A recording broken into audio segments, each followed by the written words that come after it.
Ngayong gabi nga pala guys, sinatripan namin mag-golf. Actually, lagi na namin nakikita to sa kalsada kasi marami na ito sa Japan guys. Yung ganyan no, may malalaking net. Makikita nyo yun kahit malayo pa kayo sa lugar na yan pag nasa kalsada kayo. Tapos sabi ko sa kanya, try namin, experience lang. Ni-expect ko na mahal yan kasi sa Pinas nga, mga may bitaw lang nakakalaro ng golf eh. Dito sa Japan guys, kahit wala ang bitaw, normal na tao ka lang, maka-experience ka ng golf dito. Dito nga pala sa pinunta namin guys, 1,200 yen. Tapos sa peso is 400 plus ata. Dito sa part na to guys, tawa kami ng tawa kasi first time nga namin.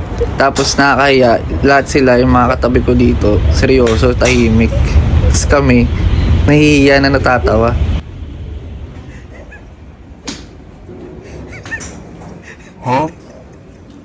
At dito nga pala guys, kung titingnan nyo parang madali lang pero mahirap pala talaga pag nandiyan ka na sa personal na yan. Kahit ako noong unang tingin ko, kala ko madali lang eh. Parang nakakatakot kasi pag hinampas mo ng malakas, parang mabibitawan mo yung pamalo mo. Nakakaya naman kung tatalsik yung pamalo mo. Tapos dito nga pala guys, may libre silang towel. Pwede kayo mamili kung malamig o mainit, pamuna sa amay.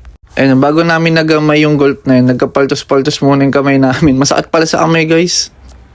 At dito medyo nagagamay-gamay na namin pala yung pagpalo.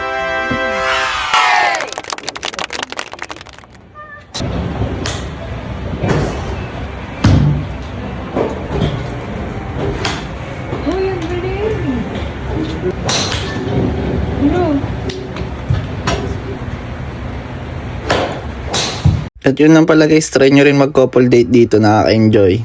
Salamat!